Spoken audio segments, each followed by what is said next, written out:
देखिए पहला क्वेश्चन है, भारतीय कृषि अनुसंधान परिषद के अनुसार भारत में कितने प्रकार की मिट्टियां पाई जाती है। तो भारतीय कृषि अनुसंधान परिषद के अनुसार देखिए भारत में 8 प्रकार की मिट्टियां पाई जाती है। भारत में सबसे अधिक उपजाऊ मृदा कौन सी है। सबसे ज्यादा देखिए उपजाऊ मिट्टी जो है वो कौन सी है, जलोढ़ मिट्टी। इसे देखिए कछारी मिट्टी या दोमट मिट्टी के नाम से भी जाना जाता है। C answer.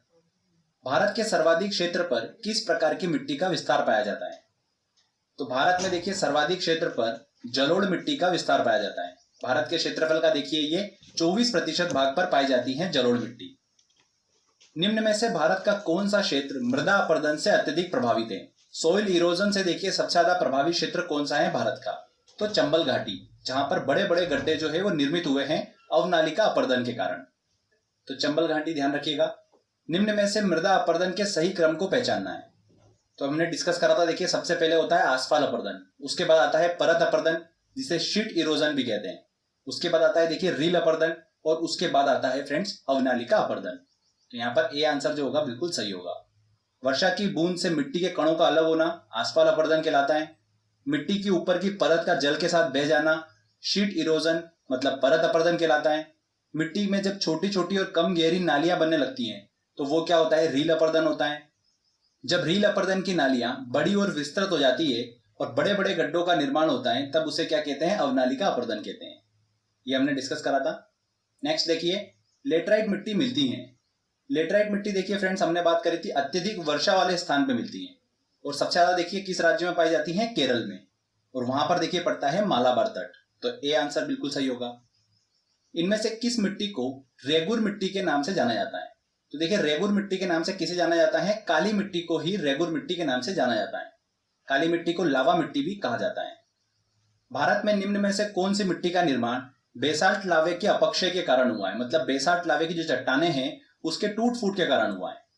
तो देखिए काली मिट्टी का निर्माण जो है वो बेसाल्ट लावे के अपक्षय से हुआ है, मतलब उनके टूट फूट से हुआ है, और काली मिट्टी को ही रेगुर मिट्टी बोलते हैं। तो यहाँ पर डी आंसर जो होगा सही होगा। क्षेत्रफल के आधार पर भारत की मिट्टियों का सही अवरोही क्रम मतलब डिसेंडिंग ऑर्डर जो है वो क्या होगा। तो देखिए सबसे ज्यादा क्षेत्रफल पर पाई जाती है जलोढ़ मिट्टी, उसके बाद आती है सेकंड नंबर पे लाल और पीली मिट्टी, तीसरे नंबर पर आती है देखिए काली मिट्टी और चौथे नंबर पर आती है लेटराइट मिट्टी, मतलब बी आंसर जो होगा वो बिल्कुल सही होगा। तटीय मैदानों और उत्तर भारत के मैदानों में उत्कृष्ट मृदा है। तो देखिए हमने डिस्कस करा था, आपको मैप में मैंने अच्छे से बताया था कि तटीय देखिए भाग पर और उत्तर भारत के मैदानों में कौन सी मृदा जो है वो पाई जाती है, जलोढ़ मिट्टी। यहाँ पर ए आंसर जो होगा बिल्कुल सही होगा। नवीन जलोढ़ मिट्टी को अन्य किस नाम से जाना जाता है। तो नई जलोढ़ मिट्टी को देखिए किस नाम से जाना जाता है, खादर के नाम से जाना जाता है, और पुरानी जलोढ़ मिट्टी को देखिए किस नाम से जाना जाता है, बांगर के नाम से जाना जाता है। तो यहाँ पर नवीन जलोढ़ मिट्टी की बात हुई है तो ए आंसर खादर बिल्कुल सही होगा। मृदा अपरदन को रोका जा सकता है। तो मृदा अपरदन सॉइल इरोजन को किस प्रकार से रोका जा सकता है, वन रोपण करके रोका जा सकता है। C answer. भारत में सबसे अधिक उपजाऊ मृदा कौन सी है। भारत में देखिए सबसे ज्यादा उपजाऊ मृदा जो है वो कौन सी है, जलोढ़ मिट्टी। रेगुर मिट्टी सबसे ज्यादा पाई जाती है। रेगुर मिट्टी देखिए सबसे ज्यादा कहां पर पाई जाती है, महाराष्ट्र में पाई जाती है। काली मिट्टी सबसे ज्यादा महाराष्ट्र में पाई जाती है। लेटराइट मिट्टी में किसकी उपस्थिति के कारण इसका रंग जो होता है वो लाल होता है। तो किसकी उपस्थिति के कारण, देखिए लो ऑक्साइड की उपस्थिति के कारण लेटराइट मिट्टी का रंग जो होता है वो लाल होता है। और काली मिट्टी में हमने बात करी थी टिटेनिफेरस मैग्नेटाइट की उपस्थिति के कारण काली मिट्टी का काला रंग होता है। तो ये दोनों पॉइंट ध्यान रखिएगा। देश की निम्नलिखित में से किसे स्वतः जुताई मिट्टी जो है वो कहा जाता है। किसे कहा जाता है फ्रेंड्स, काली मिट्टी को स्वतः जुताई मिट्टी कहा जाता है। क्यों कहा जाता है, हमने डिस्कस करा था। काली मिट्टी जो होती है वो महीन चिकने कणों से मिलकर बनी होती है, मतलब मृतिका से मिलकर बनी होती है, क्ले से मिलकर बनी होती है। और मृतिका में देखिए पानी सोखने की क्षमता जो होती है वो ज्यादा होती है, क्योंकि छोटे छोटे कण होते हैं और जिस कण का आकार छोटा होता है वो पानी को ज्यादा सोखता है। इसलिए काली मिट्टी में नमी जो है वो हमेशा बनी रहती है।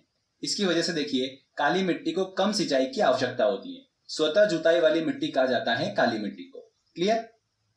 पुरानी जलोढ़ मिट्टी को अन्य किस नाम से जाना जाता है। पुरानी जलोढ़ मिट्टी को देखिए बांगर के नाम से जाना जाता है। गंगा के मैदानों की पुरानी कछारी मिट्टी कहलाती है। कछारी मिट्टी देखिए आपको कंफ्यूज कर सकते हैं नाम देकर, इसीलिए क्वेश्चन मैंने डाला है। कछारी मिट्टी मतलब जलोढ़ मिट्टी। तो पुरानी जलोढ़ मिट्टी को देखिए किस नाम से जाना जाता है, बांगर के नाम से जाना जाता है। A answer. निम्न में से किस प्रकार की मिट्टी के लिए न्यूनतम उर्वरक मतलब फर्टिलाइजर की आवश्यकता होती है। तो सबसे कम देखिए उर्वरक की आवश्यकता किस मिट्टी को होती है? जलोढ़ मिट्टी को, क्योंकि सबसे ज्यादा उपजाऊ मिट्टी जलोढ़ मिट्टी होती है। भारत में सबसे बड़ा मिट्टी का वर्ग है, सबसे बड़ा मिट्टी का वर्ग कौन सा है? कछारी मिट्टी का, मतलब जलोढ़ मिट्टी का। D answer. सामान्य फसलें उगाने के लिए उर्वर भूमि का पीएच मान कितना आवश्यक होता है? देखिए फ्रेंड्स, सामान्य फसलें उगाने के लिए जो सामान्य भूमि का पीएच मान होता है वो कितना होता है? 6 से 7 होता है। तो यहां पर देखिए 6 से 7 होना चाहिए। काली मिट्टी का काला रंग किसकी उपस्थिति के कारण होता है? तो काली मिट्टी में देखिए काला रंग जो होता है वो टिटेनीफेरस मैग्नेटाइट की उपस्थिति के कारण होता है। और लेटराइट मिट्टी में मैंने आपको बताया था लो ऑक्साइड की उपस्थिति के कारण उसका रंग जो होता है वो लाल होता है। निम्न में से कौन सी फसल मृदा को नाइट्रोजन से भरपूर कर देती है? तो देखिए फ्रेंड्स, कौन सी फसल है? दलहनी फसलें मैंने आपको बताई थी, चना, मटर, सोयाबीन हुआ जैसे, या उड़द हुई। ये सब फसल जो है मृदा को नाइट्रोजन से भरपूर कर देती है, क्योंकि ये नाइट्रोजन स्थलीकरण में अपना अच्छा खासा योगदान देती है। तो यहाँ पर देखिए बी आंसर जो होगा बिल्कुल सही होगा। मटर की फसल जो है वो मिट्टी की उर्वर क्षमता जो है वो बढ़ा देती है, नाइट्रोजन से मिट्टी को भरपूर कर देती है। भूमि की उर्वरकता बढ़ाने के लिए निम्न में से कौन सी फसल उगाई जाती है? कौन सी फसल उगाई जाती है फ्रेंड्स? अभी हमने डिस्कस करा उड़द। सी आंसर सही होगा। देखिए काफी इंपॉर्टेंट क्वेश्चन है ये, ध्यान रखिएगा। कौन सी मिट्टी कपास की खेती के लिए सबसे ज्यादा उपयुक्त होती है? कौन सी मिट्टी? देखिए काली मिट्टी जो होती है वो कपास की खेती के लिए सबसे ज्यादा उपयुक्त होती है। काली मिट्टी को ही कपास की मिट्टी कहा जाता है। दोमट मिट्टी में मिट्टी का कौन सा कण मिलता है? तो फ्रेंड्स मैंने आपको बताया था दोमट मिट्टी देखिए बालू, मृतिका और गाद, इन तीनों कणों से मिलकर बनी होती है। 40% बालू होता है, 40% मृतिका होता है और 20% होता है गाद। इनसे मिलकर बनी होती है दोमट मिट्टी। तो उपयुक्त सभी यहाँ पर डी आंसर जो होगा बिल्कुल सही होगा। पश्चिम राजस्थान की मिट्टी में किसकी मात्रा अधिक होती है? तो फ्रेंड्स पश्चिम राजस्थान की मिट्टी मैंने आपको बताया था वहां पर शुष्क मृदा जो है वो पाई जाती है, जिसकी प्रवृत्ति क्या होती है? उसमें देखिए नमक की मात्रा अधिक होती है, मतलब मिट्टी जो होगी वो लवणीय मिट्टी होती है। और मिट्टी जितनी लवणीय होगी उसमें कैल्शियम की मात्रा उतनी ज्यादा होती है। तो यहाँ पर देखिए किसकी मात्रा अधिक होती है? कैल्शियम की मात्रा जो होती है वो अधिक होती है। लावा मिट्टी पाई जाती है। लावा मिट्टी जो है वो कहां पर पाई जाती है? देखिए फ्रेंड्स, लावा मिट्टी को काली मिट्टी भी कहते हैं। तो ये मालवा पठार में देखिए पाई जाती है। C answer. इनमें से किस मृदा को सिंचाई की कम आवश्यकता होती है क्योंकि यह नमी रोक कर रखती है? तो किस मृदा को? देखिए फ्रेंड्स काली मिट्टी को। काली मिट्टी को देखिए सिंचाई की कम आवश्यकता के कारण स्वतः जुताई वाली मिट्टी भी कहा जाता है। B answer. भारत के समस्त स्थल भाग का कितना प्रतिशत जलोढ़ मिट्टी से ढका है? तो कितने प्रतिशत भाग पर देखिए जलोढ़ मिट्टी है? 24% भाग पर। जलोढ़ मिट्टी में जब बालू के कणों और चीका की मात्रा लगभग बराबर होती है तो उसे क्या नाम दिया जाता है? दोमट मिट्टी का देखिए स्ट्रक्चर मैंने आपको बताया था, जिसके अंदर 40% होती है बालू, 40% होते हैं चिकने कण, जिसे हम मृतिका भी बोलते हैं। तो इसे देखिए क्या कहा जाता है? दोमट मिट्टी। D answer. निम्न में से कौन सी मिट्टी प्रायद्वीपीय भारत में अधिकतम क्षेत्र पर विस्तृत है? तो प्रायद्वीपीय भारत की अगर बात करें तो सबसे ज्यादा काली मिट्टी जो है वो विस्तृत है।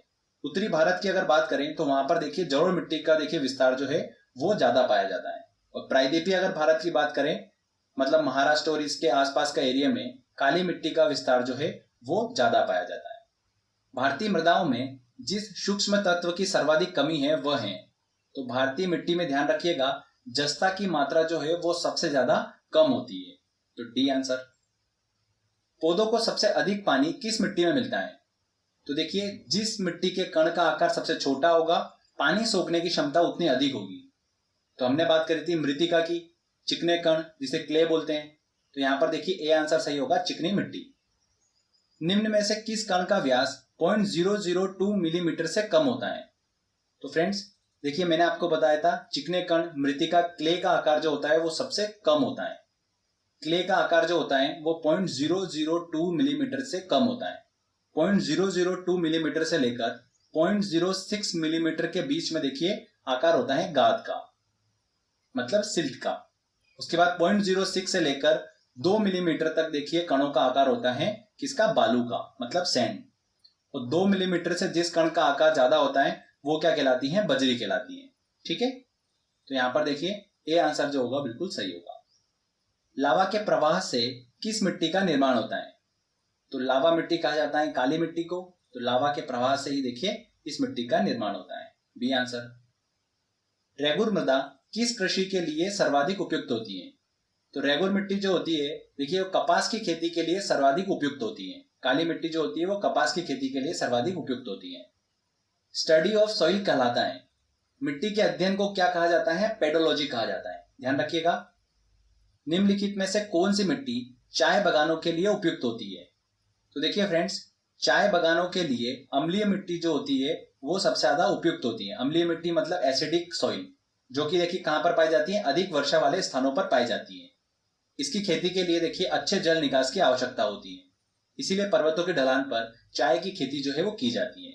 ध्यान रखिएगा, अम्लीय मिट्टी जो होती है वो सबसे ज्यादा उपयुक्त होती है। भारत में लवणीय मृदा का सर्वाधिक क्षेत्रफल है। कहां पर देखिए? गुजरात में है, सी आंसर। भारत में सर्वाधिक क्षारीय क्षेत्र पाया जाता है। सबसे ज्यादा देखिए क्षारीय क्षेत्र भारत में कहां पर पाया जाता है? उत्तर प्रदेश में पाया जाता है, यूपी में। भारत में लाल मिट्टी का सर्वाधिक विस्तार पाया जाता है। लाल मिट्टी का देखिए फ्रेंड्स सर्वाधिक विस्तार जो है वो आंध्र प्रदेश और तमिलनाडु में पाया जाता है। तमिलनाडु के देखिए 2/3 भाग पर लाल मिट्टी ही पाई जाती है। वेरी वेरी इंपॉर्टेंट है ये, तो यहाँ पर सी आंसर सही होगा, आंध्र प्रदेश और तमिलनाडु में। तमिलनाडु के 2/3 क्षेत्र पर किस मिट्टी का विस्तार पाया जाता है? तो लाल मिट्टी का विस्तार जो है वो पाया जाता है।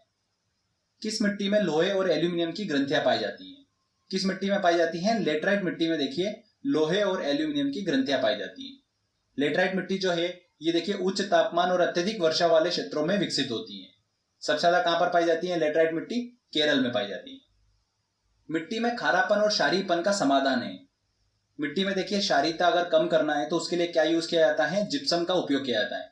तो खेतों में जिप्सम का उपयोग किया जाता है। तेजाबी मिट्टी मतलब यहां पर देखिए अम्लीय मिट्टी की बात हो रही है, को कृषि योग्य बनाने के लिए निम्न में से किसका उपयोग जो है वो किया जाता है? किसका उपयोग किया जाता है? चूने का उपयोग किया जाता है।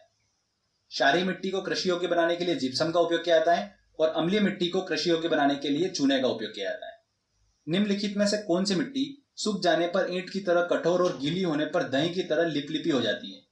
तो सूख जाने पर ईंट की तरह कठोर हो जाती है लेटराइट मिट्टी।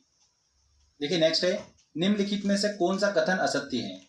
पहला देखिए है लेटराइट मिट्टी सामान्यतः अधिक वर्षा वाले क्षेत्रों में पाई जाती है, बिल्कुल सही। यह एक क्षारीय मिट्टी है, ये देखिए कथन गलत है। अधिक वर्षा वाले क्षेत्रों में पाई जा रही है मतलब अम्लीय मिट्टी है। और यहाँ पर देखिए क्षारीयता की बात करिए तो बी वाला कथन जो होगा वो असत्य होगा। भारतीय कृषि एवं अनुसंधान परिषद के अनुसार भारत की लगभग कितनी प्रतिशत भूमि मृदा अपरदन मतलब सॉइल इरोजन की समस्या से प्रभावित है? तो ये देखिए आंकड़ा ध्यान रखिएगा, 60% की जो भूमि है वो मृदा अपरदन की समस्या से प्रभावित है, सॉइल इरोजन की समस्या से प्रभावित है। धान की खेती के लिए सर्वाधिक आदर्श मृदा कौन सी है? चावल की खेती के लिए सर्वाधिक देखिए आदर्श मृदा कौन सी है? जलोढ़ मिट्टी, सी आंसर। निम्नलिखित में से किस राज्य में लेटराइट मिट्टी पाई जाती है? तो देखिए लेटराइट मिट्टी का विस्तार जो है सर्वाधिक केरल राज्य में है, मतलब मालाबार तटीय प्रदेश में यह मिट्टी पाई जाती है। निक्षालन और ऑक्सीकरण द्वारा निर्मित मृदा कौन सी होती है? तो निक्षालन के द्वारा मैंने फ्रेंड्स आपको बताया था कि लेटराइट मिट्टी का निर्माण होता है और लेटराइट मिट्टी को ही देखिए मखरला मिट्टी भी कहा जाता है। तो यहाँ पर सी आंसर जो होगा वो बिल्कुल सही होगा।